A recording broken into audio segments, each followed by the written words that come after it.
जिसको हम बोलते हैं मकरान मरु। मकरान मरु प्रदेश की हम बात करें तो ये एक समतली हिस्सा है। यहां से भी आप देखोगे बहुत सारे जो आक्रमणकारी थे वो अंदर घुसने की कोशिश किया करते थे। आप देखोगे अपनी पवित्रता की रक्षा करने के लिए आप देखोगे इन लोगों ने क्या कर लिया, जौहर कर लिया। जौहर का मतलब क्या होता है पता, देखो ये जो कहानियां हैं और कहीं ना कहीं इनकी हम बात करें, पुत्र किसका था, सुबुद्दीन का जो है ये पुत्र था, जिसका नाम था मोहम्मद गजनवी। बहुत ही ज्यादा जो है एक तरीके से क्रूर लोग हुआ करते थे, जिसमें आप देखोगे इसने हजारों हिंदुओं को मारा और यहां पर जो भी धन संपत्ति जो थी वो लूट के ले गया।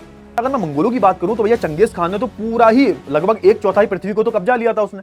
नमस्कार दोस्तों, क्या हाल चाल, कैसे हैं आप लोग। तो स्वागत है आप सभी का हमारे इस प्यारे से प्लेटफॉर्म पे। तो आज की इस क्लास की अगर हम बात करें तो सर आज आप क्या स्टार्ट करवाओगे, तो आज हम एक नया चैप्टर लेके आए हैं। आज हम एक ऐसा चैप्टर लेके आए हैं जिसमें आपको भारत के इतिहास के बारे में, कुछ भारत के इतिहास के ऐसे कुछ काले पन्नों के बारे में पता चलेगा जिसको जानकर आपको मैं गारंटी के साथ बोल सकता हूं कि आपको दुख होने वाला है। अब समझो, हमारा भारत जो था एक टाइम पर सोने की चिड़िया हुआ करता था। भारत का सोने की चिड़िया होने का कारण यह था कि भारत में आपको प्रचुर संसाधन देखने को मिलेंगे। भाई कहीं भी गुठली फेंक दो वहां पेड़ आ जाएगा। इतनी आप बोल सकते हो कि पवित्र पवन थी हमारे भारत देश की। जलवायु जो थी हमारे देश की मानसूनी टाइप जलवायु बोली जाती थी। इसमें आपको 3 अलग अलग सीजन, 3 अलग अलग ऋतुएं दिखाई देती थी। तो कहीं ना कहीं ऐसा बोला जाता था कि भारत के पास संपत्ति बहुत है, जो कि सच भी था। हमारा भारत जो है वो दुनिया के कुछ गिने चुने देशों में से एक था, जो एक तरीके से आप देखोगे पूरी दुनिया की 30 से ज्यादा % जीडीपी, सकल घरेलू उत्पाद एक तरीके से कंट्रीब्यूट करते थे, इनका योगदान था। फिर ऐसा क्या हुआ भारत के साथ कि भारत आज जो है ना उतना आगे नहीं जा पाया, और कहीं ना कहीं इसमें हमारे कुछ क्यों बहुत सारे, अगर आप पिछले 2-2.5 साल प्राचीन काल से है ना प्रॉपर आप मॉडर्न यानी कि आधुनिक काल की आप बात करोगे तो आपको यहां पर बहुत सारे जो आक्रमण है वो होते हुए दिखाई देंगे भारत देश पर। और कहीं ना कहीं इन आक्रमणों की वजह से आप देखोगे हम ना सिर्फ आर्थिक रूप से बल्कि हम सांस्कृतिक रूप से, सामाजिक रूप से भी कमजोर पड़े, है ना। तो ये जो कहानी है वो हम पढ़ने वाले हैं इस चैप्टर में कि भारत पर जो भी विदेशी आक्रमण जो हुए हैं इनसे भारत का क्या असर पड़ा, इन आक्रमणों के बाद भारत में क्या बदलाव देखने को मिले और किस तरीके से उन्होंने पूरे भारत की आर्थिक और राजनीतिक स्थिति को जो है बदल के रख दिया। ठीक है ना। आई होप चैप्टर की जो आउटलाइन है वो बहुत अच्छे से क्लियर हो गई होगी। और यहां पर स्टार्टिंग से ये बोला गया है कि अगर मैं बात करूं प्राचीन काल से, ऐसा नहीं है कि भाई हमारे मध्यकाल की हम बात करें तभी से आक्रमण हुए हैं। आक्रमण तो बहुत पहले से हो रहे हैं भैया। आप तुम देखोगे सिकंदर की बात करोगे, सिकंदर ने भी आक्रमण किया था। वो तो कब किया था भाई, आज से 2300 साल पहले। तो प्राचीन काल से ही आप देखोगे हमारे जो मध्य एशिया जो है यहां से बहुत सारे आक्रमण हुए हैं, डेफिनेटली हुए हैं। लेकिन इन आक्रमणों की हम बात करें तो इन्होंने इतनी तकलीफ नहीं दी। क्यों? क्योंकि ये जो सारे आक्रमणकारी थे, जैसे मैं बात करूं यूनान की, शक, हून की हम बात करें, हून की हम बात करें, कुषाण की हम बात करें, तो ये सारे जो लोग थे इन्होंने आक्रमण नहीं किया। आक्रमण तो किया, इन्होंने कब्जा भी किया, इन्होंने राज भी किया, लेकिन ये हमारे समाज में ही समाहित हो गए, हमारे बीच ही रहने लगे। लेकिन प्रॉब्लम कब से हुई? 7वीं और 8वीं ईस्वी पूर्व से आप देखोगे, 8वीं सदी की हम बात करें और 7वीं सदी की हम बात करें, इस बीच आप देखोगे कि जो भारत में आक्रमण हुए ये बहुत ज्यादा दुखदाई थे या फिर बहुत ज्यादा विनाशकारी थे। इसकी हम बात कर लेते हैं, है ना। और एक तरीके से आप बोलोगे ये इतने ज्यादा विनाशकारी थे कि इन्होंने भारत को बहुत ही ज्यादा जो है चोट या फिर नुकसान पहुंचाई। और इन्हीं सारे आक्रमणों को हम क्या करने वाले हैं, पढ़ने वाले हैं, वो भी कालक्रमानुसार। यानी कि एक तरीके से हम प्रॉपर एक टाइमलाइन को फॉलो करेंगे, एक समय काल को फॉलो करेंगे, स्टार्टिंग से लेके एंड तक प्रॉपर टाइमलाइन के थ्रू हम जो है एक तरीके से पूरे जितने भी हमारे जो आक्रमण हुए हैं उनको हम पढ़ने की कोशिश करेंगे। अगर मैं इस अध्याय की बात करूं तो आप देखोगे सबसे पहले हम स्टार्ट करेंगे किसके बारे में, मोहम्मद बिन कासिम, जो कि एक 17 साल का महज युवक था जिसने भारत पर आक्रमण किया था आज से लगभग आप देखोगे 1400 साल पहले। ठीक है ना। आज से लगभग आप देखोगे 1300-1400 साल पहले इसने आक्रमण किया था। और यह आक्रमण जो था वो इतना ज्यादा भयानक था कि यह ऐसा बोला जाता है पहला सफल इस्लामिक आक्रमण बोला जाता है भारत पर। क्योंकि उस टाइम पर सिंध जो था या फिर पाकिस्तान की हम बात करें वो भारत का ही हिस्सा था। इस पूरे भारत की हम बात करें, बांग्लादेश की बात करें, पाकिस्तान की बात करें, इसको इंडियन सबकॉन्टिनेंट बोलते थे हम। और कहीं ना कहीं इसकी हम बात करें, जैसे भारतीय उपमहाद्वीप बोला जाता था, तो सिंध जो था जो कि आज पाकिस्तान में आता है, वहां इसने अटैक किया था। और कहीं ना कहीं आप देखोगे ऐसा बोला जाता है वहां शुरुआत हुई हमारे पहले इस्लामिक रूल की। ठीक है ना, क्लियर हुआ। फिर आप देखोगे बहुत सारे आक्रमणकारी आए। महमूद गजनवी की हम बात करें, ये भी अफगानिस्तान से आया था भाई, ये भी हमारे मध्य एशिया से आया था। और इधर उसने 11वीं शताब्दी की हम बात करें, इसने बहुत लूटा भाई।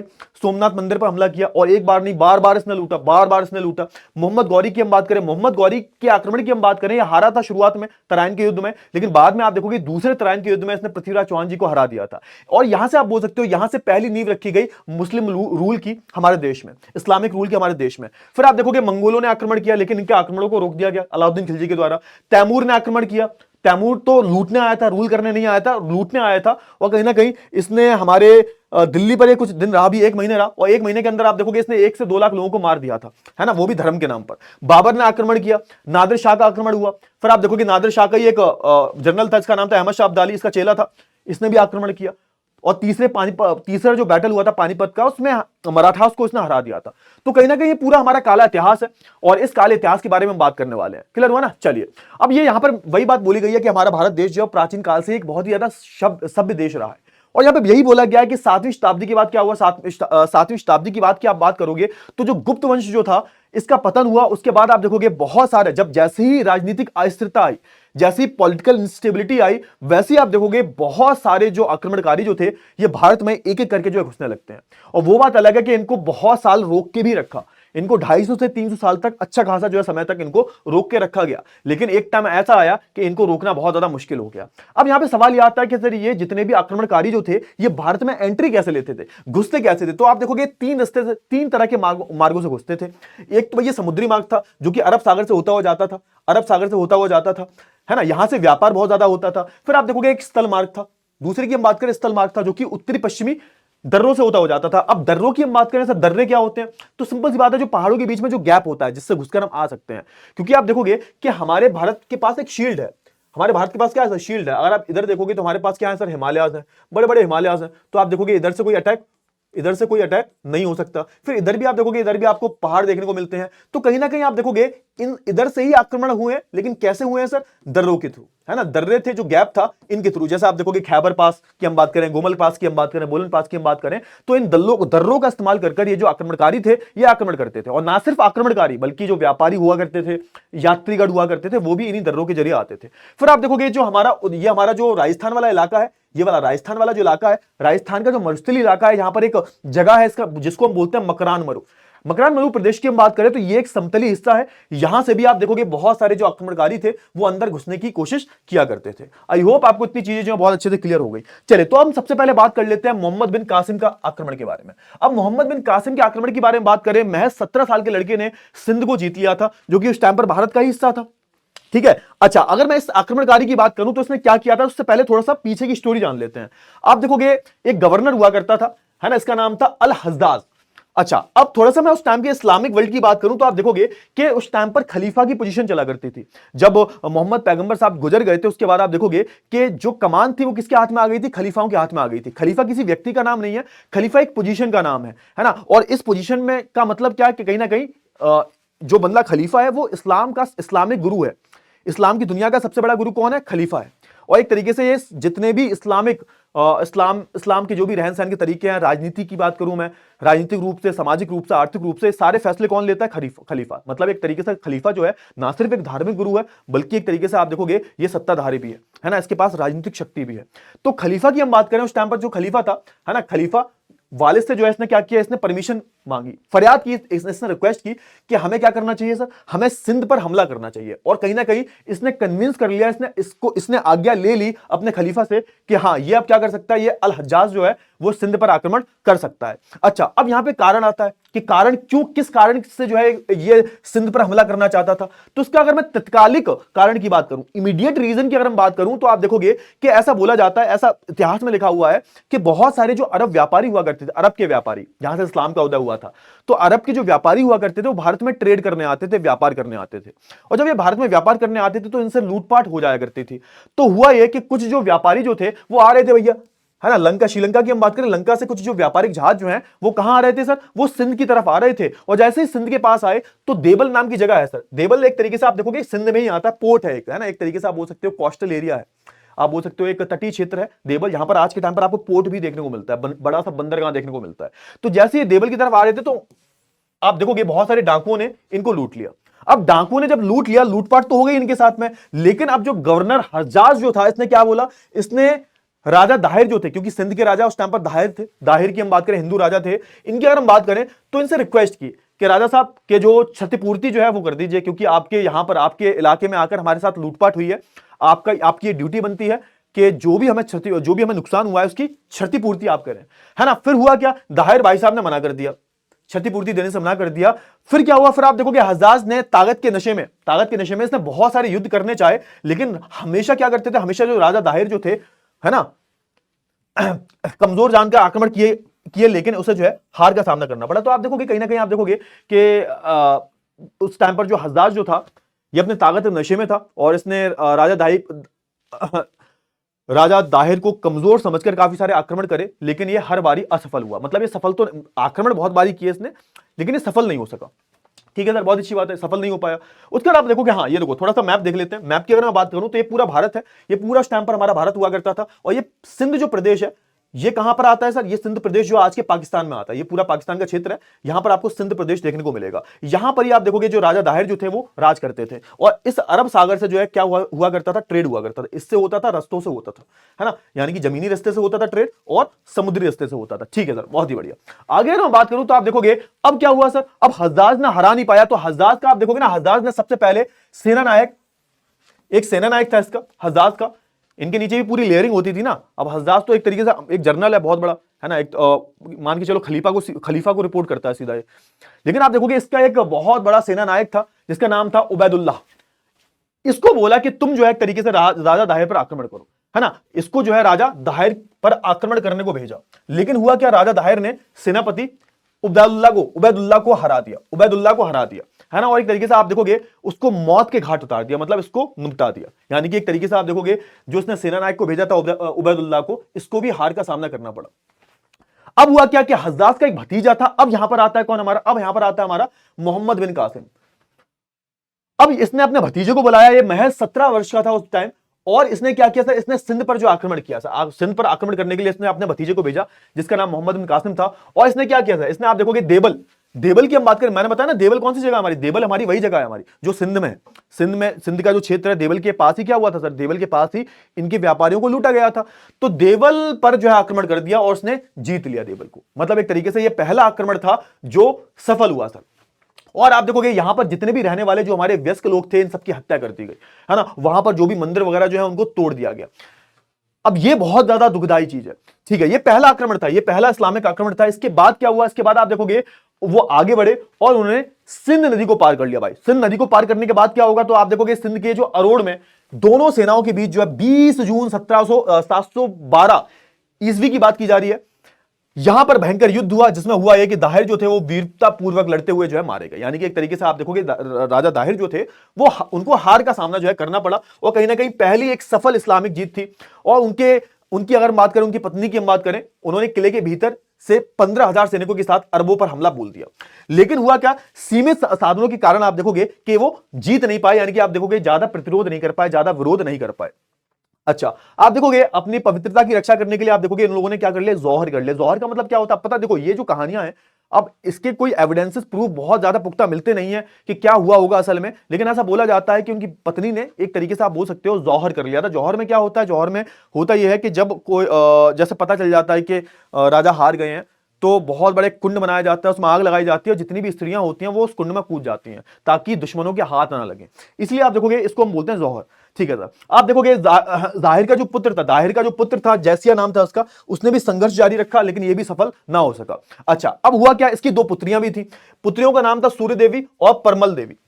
इनको बंदी बना लिया, और कहीं ना कहीं इन दोनों को बंदी बनाने के बाद आप देखोगे कि ये अपने खलीफा के पास इसको पेश करता है ना। कासिम जो होता है वो एक तरीके से इन दोनों लड़कियों को, अगर मैं सूर्या देवी की बात करूं, परमल देवी की बात करूं, इन दोनों को जो इनके खलीफा थे उनके सामने पेश करता है। और यहां पर ऐसा बोला, अब देखो यहां पर बहुत सारी कहानियां हैं। अब यहां पर ऐसा बोला जाता है कि ऐसा बोला गया इन दोनों लड़कियों के द्वारा कि मोहम्मद बिन कासिम ने उनके साथ बहुत गलत करने की कोशिश की है ना, उनके साथ गलत किया है। खलीफा के लिए था, हमारा तोहफा तो खलीफा के लिए था, इन्होंने मोहम्मद बिन कासिम ने तो बहुत गलत किया हमारे साथ। तो कहीं ना कहीं ऐसा बोला जाता है कि उन्होंने कूटनीति से मोहम्मद बिन कासिम को फंसा दिया और उसको जेल में डलवा दिया, वहां उसकी मौत हो गई। तो अलग अलग कहानियां हैं। फिर बाद में ये भी बोला जाता है कि जब बाद में पता लगा खलीफा को कि ये लड़कियां झूठ बोल रही हैं, तो फिर इनको भी सजा दी जाती है। एक तरीके से आप बोल सकते हो ये जो दोनों लड़कियां हैं, सूर्या देवी की हम बात करें, परमल देवी की हम बात करें, इनके बारे में कोई हमारे पास सबूत नहीं है कि इनके साथ क्या किया गया। लेकिन आप यहां पर इतना समझिए, पहला सफल आक्रमण था, एक पहला सफल इस्लामिक आक्रमण था हमारे देश में। क्लियर हुआ, चलिए। अच्छा, दाहिर का पुत्र की हम बात करें कि दाहिर का जो पुत्र था वो अरबों पर ये जो अरब अरब के लोग थे इन पर क्या करता रहा, लगातार प्रतिरोध करता रहा। उसके बाद आप देखोगे उसके बाद क्या हुआ, उसके बाद जो कश्मीर का शासक जो था, कश्मीर का, है ना, जिसका नाम था ललितादित्य की हम बात करें, उसने क्या किया, उसने इस प्रसार को रोका रखा, अच्छी तरह से रोके रखा। मतलब एक तरीके से आप बोल सकते हो कि ये अटैक सिर्फ सिंध पर ही हुआ था, इन्होंने सिर्फ सिंध को ही जीता था, बाकी इलाके को नहीं जीता था, क्योंकि बाकी इलाके में जो पावरफुल किंग्स बैठे हुए थे उन्होंने इन अटैक्स को रोक के रखा कई कई सालों तक। और आप देखोगे 725 ईस्वी की हम बात करें, उन्होंने भारत पर फिर से पुनराक्रमण किया, लेकिन आप देखोगे किसने रोक लिया, तो उस टाइम पर गुर्जर प्रतिहार करके शासक जो थे उन्होंने रोक लिया सर, उन्होंने परास्त कर दिया। समझो कि अटैक्स तो होते रहे, लेकिन आप देखोगे 200 250 300 सालों तक हमने जो है उनको रोक के रखा सर, उनको प्रॉपर तरीके से रोक के रखा। उस समय आप देखोगे भारत में इस्लाम का प्रवेश आवश्यक हो गया था, लेकिन सिंध पर अरबों के अधिकार के बाद लगभग 3 शताब्दियों तक मुस्लिम शासक भारत में सिंध से आगे का बढ़ने का साहस नहीं कर पाए। सोच के देखो, ये बहुत बड़ी बात है बेटा, ये बहुत बड़ी बात है, ये बहुत बड़ी बात है। क्या, कौन सी बड़ी बात है, समझो कि समझो 3 शताब्दी की अगर हम बात करें, 3 शताब्दी बहुत होती है, 300 साल जो है ये सिर्फ और सिर्फ सिंध तक ही अटके रहे। अब ऐसा तो हो नहीं सकता कि 300 साल तक अटैक ही ना हुआ हो, 300 साल तक अटैक ना हुआ हो, ऐसा हो सकता है? अटैक हुए थे, लेकिन उसका इतिहास हमारे पास है ही नहीं। होता तो हम बताते भाई, अटैक्स तो बहुत सारे हुए, लेकिन उसका इतिहास हमारे पास नहीं था। तो 300 साल तक ऐसा तो हुआ नहीं होगा कि भाई अटैक हुआ ही ना हो, अटैक हुए होंगे, लेकिन उनको जो है हमारे जो भी हमारे राजपूत राजा थे, प्रतिहारा की हम बात करें, है ना, ये जो जितने भी राजपूत राजा जो है इनकी हम बात करें, परिहार की हम बात करें, इन्होंने हमेशा रोक के रखा, इन्होंने सिंध से आगे कभी बढ़ने ही नहीं दिया। क्लियर हुआ? चलिए, जैसा आपने सुना होगा, स्टोरी सुनी कि बप्पा रावल जी के, बप्पा रावल जी ने तो प्रॉपर तरीके से अपने शासनकाल में जो भी इस्लामिक अटैक्स हुए उनको आगे बढ़ने ही नहीं दिया। बहुत ही ज्यादा बहादुर राजा थे बप्पा रावल जी के राज में, आप देखोगे कभी भी कुछ भी आगे बढ़ा ही नहीं। ठीक है, चलो ठीक है। फिर अगला अटैक की हम बात करें तो लगभग 300 सालों तक हमने रोक के रखा। उसके बाद आप देखोगे 11वीं शताब्दी की हम बात करें, लगभग 300 साल बाद फिर से इनकी एक कोशिश जो है सफल हुई, और अब अटैक होता है मोहम्मद गजनवी का। मोहम्मद गजनवी कहां का था? वो भी एक तरीके से आप देखोगे अफगानिस्तान साइड का ही एक शासक था, और शासक गलत होगा बोलना, ये एक लुटेरा था। ये सिर्फ भारत में क्यों आया था? क्योंकि भारत में संपत्ति बहुत ज्यादा थी, हम समृद्ध बहुत ज्यादा थे, तो संपत्ति को लूटने आया था कौन? मोहम्मद बिन कासिम। और इसने कहां पर अटैक किया था? उसका जो फेमस अटैक है जिसको बोला जाता है सोमनाथ टेंपल अटैक, यहां पर इसने अटैक किया, सारा धन जो था अपने कब्जे में ले लिया, और उसके बाद आप देखोगे कि इसने बहुत सारे लोगों की हत्या भी की। चलिए, तो आप देखोगे मध्य एशिया से आया था, है ना, और ये तुर्क जाति ने गजनी में जो सत्ता स्थापित की थी। कहीं ना कहीं आप देखोगे ये गजनी जो सत्ता थी, गजनी डायनेस्टी जो थी, वहां का ये शासक था। ठीक है, अब ये इसके अगर मैं पिता की बात करूं, पुत्र महबूद गजनवी अगर हम बात करें तो इसके पिताजी कौन थे सर? सुबुत्तीन, है ना, सुबुत्तीन जो थे इसके पिताजी थे, और इन्होंने 997 में शासन संभाला। और कहीं ना कहीं ये कहां से थे? तुर्क थे, इनको तुर्क बोला जाता था। तो तुर्क जो जाति होती थी, तुर्क जो एक तरीके से जो टर्की जो है, टर्की के आसपास का जो इलाका है जहां पर जो लोग रहते हैं उनको टर्क बोल देते हैं, तो यहां के थे ये लोग। क्लियर हुआ ना? इन्होंने ही सत्ता स्थापित की थी। और कहीं ना कहीं इनकी हम बात करें, पुत्र किसका था? सुबुद्दीन का जो है ये पुत्र था, जिसका नाम था मोहम्मद गजनवी। 997 ईस्वी में आप देखोगे शासन संभाला। उद्देश्य क्या था भाई? इस्लाम का प्रचार करना, इस्लाम का प्रचार करना ही एक तरीके से आप देखोगे इसका उद्देश्य था। और भारत में क्यों आया था? लूटपाट मचाने। भारत में इसका शासन करने का कोई भी मन नहीं था, ये भारत में सिर्फ और सिर्फ लूट मचाने के लिए आया था। उसने क्या किया सर? उसने एक तरीके से अपने इस्लाम जगत में प्रसिद्धि पाने के लिए 1000 ईस्वी में क्या किया? 1000 से यानी कि 27 सालों तक, 27 सालों के बीच में आप देखोगे भारत में बार बार 17 बार आक्रमण किए। यानी कि 1000 ईस्वी से 1027 ईस्वी तक इसने भारत में 17 बार आक्रमण किया, यानी कि हर 1-1.5 साल में आक्रमण करता था। और करता क्यों था? जब भी इसको धन की जरूरत होती थी तो ये अपनी सेना के साथ आता था और धन लूट के चला जाता था, और कोई इसको रोक नहीं पाता था। ठीक है ना? क्लियर हुआ? चलिए, और आप देखोगे उसने क्या किया, जो भी हिंदू शाही शासक जो थे, यानी कि जो हिंदू धर्म के या फिर हिंदू जो एक तरीके से रिलीजन है उसके जो भी राजा थे, जिनका नाम था जयपाल और आनंदपाल, इनको भी पराजित कर दिया था। तो कहीं ना कहीं इसकी ताकत बहुत ज्यादा थी, और इसने कई सारे जो हिंदू राजा जो थे इनको पराजित भी किया। ठीक है सर। अच्छा, इसका जो सबसे फेमस अटैक है कौन? वैसे तो बहुत सारे अटैक किए इसने, लेकिन इसका जो सबसे फेमस अटैक है वो कौन सा बोला जाता है? सोमनाथ का पराक्रम। सोमनाथ टेंपल कहां पर है? गुजरात में था। और इस मंदिर की खासियत ये थी, क्योंकि पहले क्या होता था, हम मंदिरों में पूजा भी करते थे, मंदिरों में स्कूल भी हुआ करते थे, और मंदिरों में धन भी जमा किया जाता था। जितना भी धन था, मंदिरों को एक तरीके से बैंक की तरह इस्तेमाल किया जाता था। तो जैसे ही आप देखोगे ना, कोई भी राजा दूसरे किंगडम पर अटैक करेगा तो सबसे पहले वो मंदिरों पर अटैक करेगा। क्यों? क्योंकि मंदिरों में धन होता था। क्लियर हुआ? चलिए, और एक तरीके से आप देखोगे गुजरात में स्थित सोमनाथ मंदिर की अगर हम बात करें, विश्व प्रसिद्ध मंदिर है। इसमें आप देखोगे जैसे हिंदू, अगर मैं बात करूं, हिंदू रिलीजन की बात करूं, हिंदू फेथ की हम बात करें, तो ये इनके लिए आप देखोगे बहुत ही गहरी आस्था रखता है मंदिर। बहुत ही गहरी आस्था का एक केंद्र है। इस मंदिर में आप देखोगे एक तरीके से इसने अटैक किया, 10,000 गांव का जो है राजस्व था, है ना। समझो समझो, ये जो मंदिर था, इससे जो देखो समझो, जो भी आय लोगों की होती थी उससे टैक्स लिया जाता था, और वो टैक्स कहां जमा होगा? मंदिर में। मैंने बोला ना, मंदिर एक तरीके से जगह थी जहां पर संपत्ति रखी जाती थी, पूजा भी होती थी, संपत्ति भी रखी जाती थी। तो आप देखोगे जो आसपास के 10,000 जो गांव है, उनसे जो राजस्व आता था, टैक्स जो आता था, उसकी जो अपार धन संपत्ति जो है, हीरे की हम बात करें, जवाहरात की हम बात करें, सोने की हम बात करें, वो सब सिर्फ सारे के सारे जो चीजें हैं वो इस मंदिर में ही रखे जाते थे, है ना। महमूद को जब इस मंदिर के बारे में पता लगा तो ऑफकोर्स ये क्या था, ये क्या करेगा? अटैक करेगा, क्योंकि ये लुटेरा है भाई, है ना। तो सबसे पहले तो ये आया, इसने मंदिर की तोड़फोड़ की, क्योंकि ऐसा बोला जाता है कि भैया मूर्ति पूजा के खिलाफ थे ये लोग, है ना। इसने मंदिर की तोड़फोड़ की, शिवलिंग वगैरह तोड़ दी इसने, ऐसा बोला जाता है। और मंदिर से जो भी धन जो था वो एक तरीके से चुरा के भाग गया, मतलब चुरा के क्या, लेके भाग गया, और कोई कुछ नहीं कर पाया। 3 दिन तक आप देखोगे इसका बाहरी प्रतिरोध हुआ, है ना। और आप देखोगे, लेकिन क्योंकि इसके पास सेना बहुत ज्यादा थी और बहुत ही ज्यादा जो है एक तरीके से क्रूर लोग हुआ करते थे, जिसमें आप देखोगे इसने हजारों हिंदुओं को मारा, और यहां पर जो भी धन संपत्ति जो थी वो लूट के ले गया, है ना। चलिए, भगवान जो सोमनाथ की मूर्ति जो थी उस पर इसने गदा मारा, उनको उसको खंडित कर दिया, और जितने भी एक तरीके से धन संपत्ति, सोने जवाहरात, जो भी संपत्ति जो थी उसको लूट के ले गया सर, है ना। क्लियर हुआ? चलिए, ऐसा बोला जाता है गजनी का स्थान। अच्छा, ये सारी आई होप क्लियर हो गई होंगी, है ना। क्लियर हो गई? चलिए, बहुत अच्छी बात है, बहुत अच्छी बात है। आगे बढ़े, आगे बढ़े, ठीक है सर। अब हम बात कर लेते हैं किसके बारे में? मोहम्मद गौरी की बात कर लेते हैं। देखो अब क्या हुआ, आप समझो यहां पे कि ये इसने 1027 ईस्वी तक आक्रमण किया, बीच में फिर से 150 साल का गैप आया, बीच में फिर से आप देखोगे 150, लगभग 150 से 200 साल का गैप आया। अब इस 200 साल में ऐसा तो हुआ नहीं होगा कि आक्रमण ना हुआ हो। अब आप देखोगे, अब देखो 1027 ईस्वी के बाद अगला आक्रमण कब होगा? तो ये होगा 1192 में, है ना। यानी कि समझो समझो मैं क्या बोलने की कोशिश कर रहा हूं, लगभग 160 से 170 सालों तक कोई आक्रमण नहीं हुआ। ऐसा हो ही नहीं सकता, ऐसा हो ही नहीं सकता। हुआ होगा लेकिन उसको रोक के रखा गया। फिर अगला आक्रमण होता है मोहम्मद गौरी का। अब मोहम्मद गौरी का पहला आक्रमण ऐसा था जो भारत में शासन करने के लिए आया था।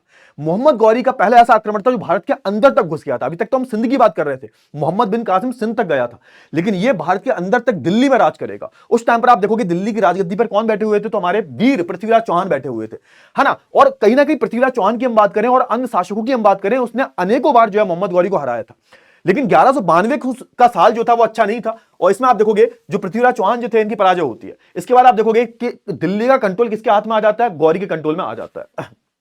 क्लियर हुआ? अच्छा, अगर मैं थोड़ी सी गजनी की बात करूं, ये कहां से आता था? तो गौर एक जगह है अफगानिस्तान में, तो अफगानिस्तान से आता था। जितने भी अटैक्स हुए हैं सब उधर से ही हुए हैं सर, है ना। जो हमारा पूरा मध्य एशिया जो है यहां से हुए हैं, क्योंकि इन लोगों के पास कुछ होता नहीं है भाई, इनके पास कोई संसाधन नहीं है। अब जब तक ये लूटेंगे नहीं तो इनका पेट कैसे भरेगा? हमने अटैक क्यों नहीं किया? तुमने कभी सुना है कि भारत ने कभी अटैक किया हो? बात नहीं, हमने अटैक ही नहीं किया कभी, क्योंकि हमें किसी चीज की जरूरत ही नहीं थी, हमारे पास सब कुछ था। यही तो दिक्कत है सबसे बड़ी, ठीक है सर। आप देखोगे कि इसका उद्देश्य, है ना, गजनवी की तरह सिर्फ लूटपाट मचाना नहीं था, बल्कि भारत में एक स्थायी साम्राज्य को खड़ा करना था सर। बहुत अच्छी बात है। और पहली पराजय की हम बात करें तो आप देखोगे सबसे पहली बार कब आ रहा था? पृथ्वीराज चौहान से नहीं, पृथ्वीराज चौहान से तो बाद में आ रहा है। पहली बात तो ये गुजरात पर आक्रमण किया था, जहां आप देखोगे चालुक्य वंश था, और चालुक्य वंश की जो एक तरीके से आप देखोगे मूल राज धृति की मां, जिनका नाम था नायका देवी, नायका देवी ने इसको हराया था, नायका देवी ने हरा दिया था। अच्छा, एक मतलब एक रानी ने इसको जो हरा दिया था, चालुक्य वंश से ये ताल्लुक रखती थी, इन्होंने हरा दिया था, है ना। और फिर इसको राजा भीम ने भी हराया था, बहुत बारी हारा था, ये हारता रहा था बहुत बारी, ये जो राजा है ये हारता रहा था, है ना। और आप देखोगे ये जो हार थी, नायका देवी से जो हार मिली थी, ये इसकी पहली हार थी। उसके बाद आप देखोगे फिर होता है तराइन का युद्ध, ये 2 बार हुआ, 1191 में, है ना, और 1192 में। 1191 के वक्त जो युद्ध हुआ था, इसमें पृथ्वीराज चौहान ने मोहम्मद गौरी को बुरी तरह पराजित कर दिया। लेकिन दिक्कत इनकी ये हुई कि इन्होंने इसको माफ कर दिया, या फिर आप बोल सकते हो कि जान बचाकर भाग गया। अब इसमें अलग अलग थ्योरी है। अब जैसे आप देखोगे ना, अब ऐसा भी बोला जाता है कि पृथ्वीराज चौहान ने इसको मार दिया था। जैसे चंद्रबरदाई रासो की हम बात करें तो चंद्रबरदाई जो थे बहुत बड़े कवि थे और इनके मंत्री भी थे पृथ्वीराज चौहान के। तो इन्होंने लिखा है कि अपनी किताब में कि जब इनको पकड़ लिया गया था तो वो तीर मारा गया। एक कहावत बहुत फेमस है, क्योंकि इनके पास शब्द वेदी बाण की क्षमता थी, ये आंख बंद करके भी निशाना लगा लेते थे। तो यहाँ पर जो साइड में चंद्रबरदाई जो थे, इन्होंने बोला 4 बांस 36 गज अंगुल अष्ट प्रमाण ता ऊपर बैठो सुल्तान मत चूको चौहान, है ना। तो ये सारी कथाएं हैं, ये सारी पोएम्स हैं, बहुत फेमस है। क्लियर हो ना? चलिए, तराइन का दूसरा युद्ध कब हुआ? 1192 में। 1192 में पृथ्वीराज चौहान जी ने गलती ये कर दी कि उन्होंने हल्के में ले लिया, इसको थोड़ा सा हल्के में ले लिया, और कहीं ना कहीं आप देखोगे कि यही इनके हार का सामना, यही इनके हार का जो है कारण बना। और इसी के साथ आप देखोगे दिल्ली पर किसका शासन था? इसी के साथ आप देखोगे दिल्ली पर जो है एक तरीके से गौरी वंश का शासन आ जाता है। क्लियर हुआ? चलिए, अब हुआ क्या था भाई? अब हुआ क्या था इतनी चीजें क्लियर हुई, इतनी चीजें क्लियर हुई, बहुत ही बढ़िया। अच्छा, अब इसके बाद आप देखोगे अलग अलग शासक आते रहे। उस टाइम पर एक चीज और चलती थी, यहां पर ये जो लोग होते थे वो अपना राज अपने बच्चे को नहीं दिया करते थे, इनके गुलाम हुआ करते थे। तो गुलाम का मतलब सच में गुलाम नहीं है, गुलाम को ये ट्रेन करते थे, गुलाम को ये खरीदते थे, गुलाम इनके प्रति वफादार रहता था। और जब राजा बूढ़ा हो जाया करता था तो एक तरीके से आप देखोगे कि इनको शासन मिल जाया करता था, इनको शासन मतलब गुलामों को ही शासन मिल जाया करता था। तो आप देखोगे इसके बाद बहुत सारे जो शासक आए थे वो गुलाम वंश से थे। गुलाम की हम बात करें तो ये कहीं ना कहीं राजा के गुलाम हुआ करते थे। तो उस टाइम पर गुलाम का मतलब वो गुलाम नहीं था, तो आप समझ रहे हो, गुलाम को खरीदा जाता था, उनको ट्रेन किया जाता था, पढ़ाया लिखाया जाता था, बाद में वही राजा बन जाया करते थे। क्लियर हुआ ना? चलो तो थोड़ा सा पानी पी लेता हूं मैं, ठीक है? ठीक है, चलिए चलिए। तो अब हुआ क्या, अब भाई यहां पर जो हमारे पृथ्वीराज चौहान जो है इनकी पराजय होती है, उसी के साथ आप देखोगे गौरी वंश की स्थापना की जाती है। लेकिन गौरी ने बहुत सालों तक शासन नहीं किया, ऐसा बोला जाता है इसकी मृत्यु बहुत जल्दी हो गई थी उसके बाद। और इसका जो गुलाम था, जैसे मैंने आपको गुलाम के बारे में बताया, तो गुलाम था इसका कुतुबुद्दीन ऐबक, इसको जो है इसने राजा बना दिया था। ठीक है ना? क्लियर हुआ? चलिए। अच्छा, अब आप देखोगे इसका एक सेना नायक भी था, इसका नाम था बख्तियार खिलजी। जिसका नाम था क्या? जिसका नाम था बख्तियार खिलजी। बख्तियार खिलजी ने तो, और क्योंकि ये तो बहुत ज्यादा क्रूर था, इसने क्या किया सर, इसने एक तरीके से आप बोल सकते हो नालंदा का जो है विनाश किया था। नालंदा एक बहुत बड़ा विद्यालय, बहुत बड़ी यूनिवर्सिटी हुआ करती थी, इसका विनाश करने में इसका बहुत बड़ा हाथ है बख्तियार खिलजी का। और ये इसके पीछे की कहानी बहुत इंटरेस्टिंग है।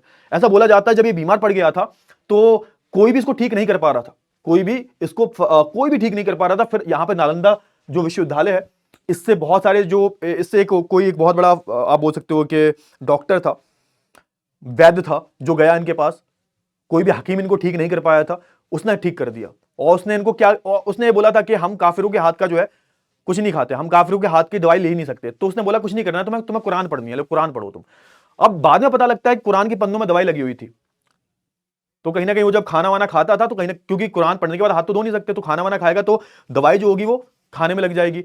तो तब इसको आश्चर्य हुआ कि भाई ये इतने तरक्की कैसे कर सकते हैं। और इसने इसी बात पर आप देखोगे नालंदा विश्वविद्यालय पर अटैक किया था, जिसमें आप देखोगे सब कुछ जल दिया। 3 महीनों तक चलती रही थी नालंदा यूनिवर्सिटी, 3 महीनों तक। और ऐसा बोला जाता है विश्व की सबसे अच्छी यूनिवर्सिटी थी, उसमें इतना ज्ञान का भंडार था कि आज भारत कहीं और अलग स्थिति पर होता, लेकिन ये सब ज्ञान का भंडार जो था वो 3-4 महीने जलता रहा, है ना? और कहीं ना कहीं इसने बहुत गलत किया, बहुत गलत किया, है ना? तो ये जो है एक तरीके से भारत का एक काले इतिहासों में से एक है। और कहीं ना कहीं ये, क्योंकि ऐसा बोला जाता है इसके अंदर ना विश्व का सबसे बड़ा पुस्तकालय था, बहुत बड़ी लाइब्रेरी थी, इसमें बहुत सारी पांडुलिपियां, बहुत बड़ा हमारा इतिहास, विज्ञान, भूगोल, सब कुछ था इसमें, जो कि सब कुछ इस क्रूर इंसान ने बर्बाद करके रख दिया। ठीक है ना? फिर क्या हुआ? फिर आप देखोगे इसके बाद हमारे देश में आक्रमण क्योंकि होते रहे हैं, इसके बाद आप देखोगे कुतुबुद्दीन ऐबक आया। कुतुबुद्दीन ऐबक के बाद आप देखोगे उसका भी एक गुलाम था, इसका नाम था इल्तुतमिश आया। तो ऐसे करके आप देखोगे यहां से सल्तनत पीरियड जो था वो शुरू हो चुका था। और इस बीच आप देखोगे भारत में कई सारे कत्लेआम हुए, कन्वर्जेंस करवाए गए, धर्म के नाम पर लोगों को मारा गया। तो ये सारी चीजें हुई सर। अच्छा, फिर आप देखोगे मंगोलों के आक्रमण हुए। मंगोलों के आक्रमण की हम बात करें तो ये पूरा हमारा जो मध्य एशिया जो है, सेंट्रल एशिया की हम बात करें, जो पूरा हमारा ये जो कजाकिस्तान वाला पार्ट है, उज्बेकिस्तान, कजाकिस्तान। और अगर मैं मंगोलों की बात करूं तो भैया चंगेज खान ने तो पूरा ही लगभग 1/4 पृथ्वी को तो कब्जा लिया था उसने, है ना? जहां से वो गुजरता था वहां से सिर्फ और सिर्फ धूल ही दिखाई देती थी, है ना? जहां पर ये अटैक करता था वहां पर कुत्तों को भी नहीं छोड़ता था, वहां के जानवरों को भी नहीं छोड़ा जाता था, है ना? सबको मार दिया जाता था। तो आप देखोगे मंगोलों ने मध्य एशिया की एक, है ना, खानाबदोश जाति थी। खानाबदोश मतलब एक तरीके से आप देखोगे, एक तरीके से ये एक जैसे आप बोल सकते हो कि जो जातियां जो होती हैं, जो एक तरीके से होता है कबीले जो होते हैं, एक तरीके से कबीले जो होते, कोई राजा वाजा नहीं थे ना, इनका कोई महल वहल था, ये तो एक तरीके से कबीलाई जातियां हुआ करती थी, जो कि आप देखोगे मध्य एशिया में रहा करती थी। क्लियर हुआ? चलिए, तो आप देखोगे यहां पर हम बात करें इसका संस्थापक कौन था, तो मंगोल वंश का संस्थापक जो था चंगेज खान था। चंगेज खान, तो याद रखना है कोई इस्लामिक रूलर नहीं था ये, खान तो बस इसको एक टैग दिया गया था, खान इसको एक टैग दिया गया था। और ऐसा बोला जाता है कि आज 3 करोड़ से ज्यादा जो है चंगेज खान के वंशज घूम रहे हैं। अच्छा, 13वीं-14वीं शताब्दी में आप देखोगे, क्योंकि इससे चंगेज खान का जब देहांत हो गया था उसके बाद तक आप देखोगे कि उसके बाद धीरे धीरे कमजोर पड़ने लगा मंगोल। और 13वीं और 14वीं शताब्दी में आप देखोगे मंगोलों ने भारत पर भी आक्रमण किया, क्योंकि देखो चंगेज खान ने भारत पर कभी आक्रमण नहीं किया, लेकिन चंगेज खान के जाने के बाद इसके जो अगले जो डिसेंडेंट्स आए उन्होंने भारत पर बहुत बारी आक्रमण किया, बहुत बारी, 5 से 6 बारी आक्रमण किया, लेकिन उन आक्रमणों को जो है रोक दिया गया, है ना? इनका भी क्या उद्देश्य था? लूट मार था। 1241 में लाहौर में, 1245 में इसने मुल्तान में किया, जो कि पहले भारत का हिस्सा था, है ना? भारत का हिस्सा था, आज तो भैया पाकिस्तान के हिस्से में चला गया। फिर आप देखोगे कि हमारा इन आक्रमणों की हम बात करें तो ये कहां से होते थे? अगेन वहीं से, उत्तरी पश्चिमी भाग से, है ना? और इससे हुआ क्या कि हमारे जो उत्तरी पश्चिमी का जो उपजाऊ क्षेत्र जो था वो जड़ गया, पंजाब की अर्थव्यवस्था बिगड़ गई, क्योंकि जब अटैक करते थे तो बहुत नुकसान पहुंचाते थे। इनका एम होता, देखो एक तो होता है लूटना कि तुम लूट के ले जाओ, लेकिन दूसरा पता क्या होता है, दूसरा होता है कि लूट जाना, लूटने के बाद जो है उन जो भी लोग बचे हुए हैं, औरतें हों, वयस्क हों, बच्चे हों, सबको मार दो। अब भाई ये बहुत गलत हो, ये बहुत क्रूर होता है। क्लियर हुआ ना? तो आप देखोगे कहीं ना कहीं इसने भी भारत को बहुत ज्यादा ठेस पहुंचाई। और याद रखना कि मंगोलों के बहुत सारे जो आक्रमण थे वो खिलजी ने भी रोके थे। जो खिलजी था ना, खिलजी है ना, खिलजी भाई, जो जिसके बारे में मूवी बनी थी, पद्मा जो मूवी आई थी, उसने मंगोलों के शासकों को बहुत ज्यादा रोका था, है ना, एक तरीके से मंगोल शासकों को इसने रोका था एक तरीके से। क्लियर हुआ ना? चलिए फिर भाई ये बहुत डेंजरस है तैमूर का आक्रमण की हम बात करें, ये तैमूर लंग के बारे में बात हो रही है। और इसकी हम बात करें तो आप ये कहां से आया था, तो ये जो हमारा पूरा जो हिस्सा है ना, ये भी एशिया से ही आया था।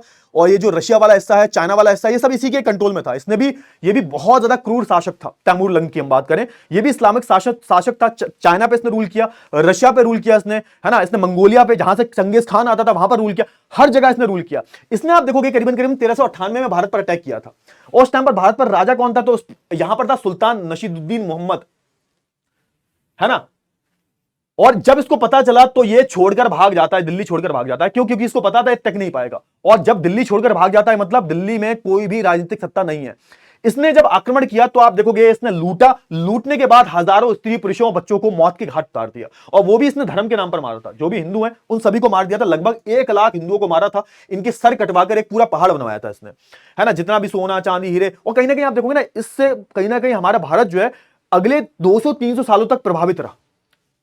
और कहीं ना कहीं इस आक्रमण ने दिल्ली सल्तनत की सैन्य दुर्बलता को दर्शा दिया कि भाई दिल्ली सल्तनत अब जो है वो कमजोर पड़ चुकी है ना। एक तरीके से आप देखोगे कि सुल्तनत का जो टाइम चल रहा था, सुल्तानों का जो पीरियड था, जो समय था, अब वो उनका पतन होने को आ गया था। इस आक्रमण ने साबित कर दिया था। कहीं ना कहीं तैमूर के आक्रमण ने एक तरीके से आप बोल सकते हो कि बहुत ज्यादा जो हमें नुकसान पहुंचाया।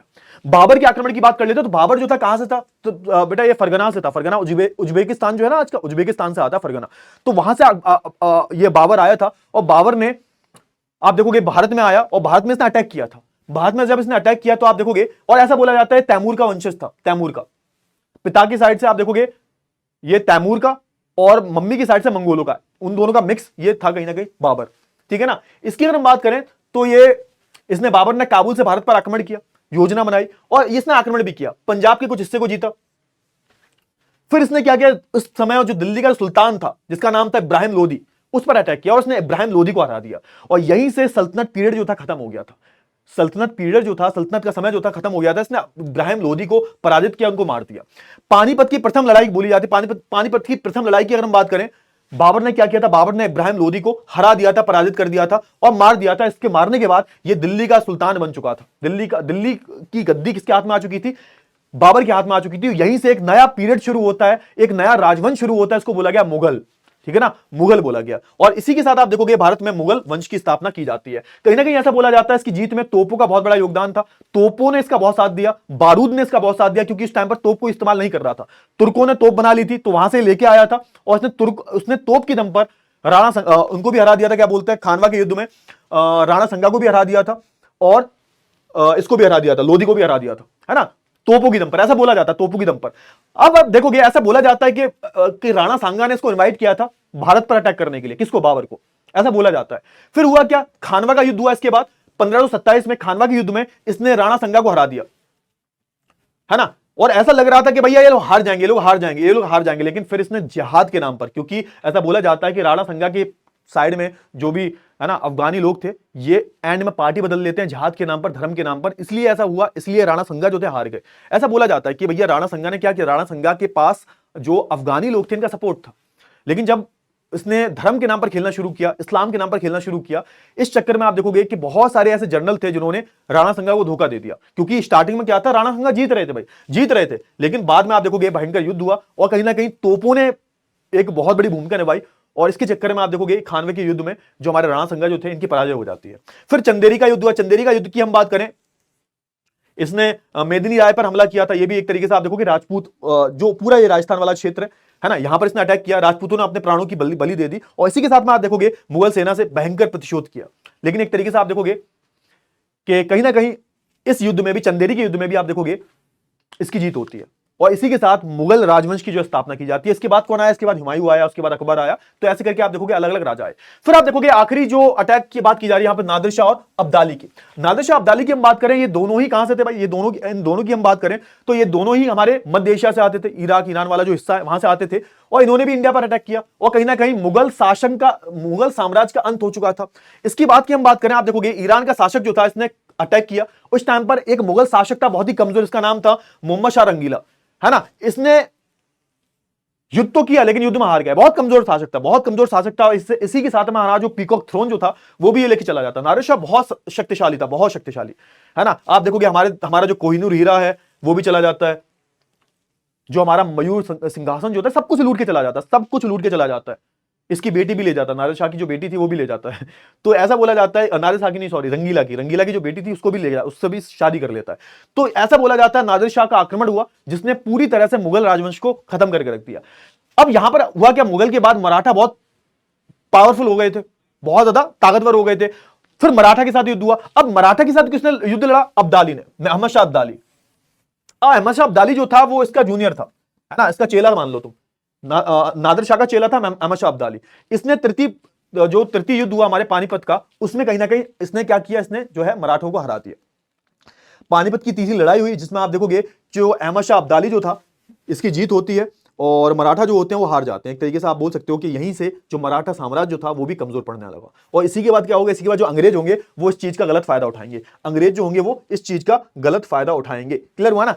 तो बस चैप्टर खत्म हो गया हमारा। अच्छा, आप देखोगे विदेशी आक्रमणों की प्रकृति के बारे में हम बात करें तो अधिकांश जो आक्रमण हुए हैं आप देखोगे वो क्या थे? इस्लामिक थे सर, मंगोलों को छोड़ने थे। मंगोल इस्लाम नहीं थे, वो उनका अलग रिलीजन था। लेकिन आप देखोगे कि तेंजिंग, इनको एक रिलीजन बोला जाता है अलग, जो कि आप बोल सकते हो कि वो मानता था, क्या बोलते हैं उसका, चंगेज खान, है ना। उनका रिलीजन इस्लाम नहीं था। लेकिन मैक्सिमम जो अटैक हुए हैं वो एक तरीके से आप देखोगे इस्लामिक अटैक हुए हैं। जिहाद का सहारा लिया उन्होंने, धर्म के नाम पर बांटा, है ना, लूटपाट की, हत्याएं की, रेप्स की, जबरन धर्मांतरण किए, ये सारे उद्देश्य थे। मंदिरों को तोड़ा और हमारे ज्ञान केंद्रों को भी नष्ट किया। और कहीं ना कहीं इसने हमारे भारत देश को ना सिर्फ आर्थिक रूप से बल्कि सांस्कृतिक रूप से भी बहुत ज्यादा नुकसान पहुंचाया।